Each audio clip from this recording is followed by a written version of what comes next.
One of the most useful things investors can do near an all-time high, look beneath the surface. And right now, I think what's happening underneath the market is actually more interesting than the new high themselves. First, earnings have been very strong. With most of the S&P 500 having reported, profits are running well ahead of where expectations were just a few weeks ago, and revenue growth has been broad-based. But here's the important part: good fundamentals don't always mean easy returns. Expectations have risen too, so we're seeing companies beat estimates and sometimes get very little reward for it. That's a reminder that markets care less about whether something is good or bad than whether it's better or worse than expected.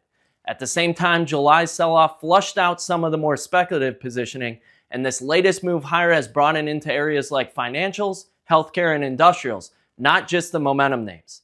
And despite a softer jobs report, credit markets remain healthy, financial conditions remain supportive, and there's still little evidence of broad economic stress. So as we watch inflation and interest rates from here, the takeaway is simple. The bull market still has fundamental support, but the higher the expectations get, the more selective investors should become.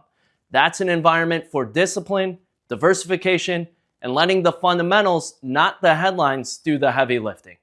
Thanks for tuning in. We'll see you next week with more insights.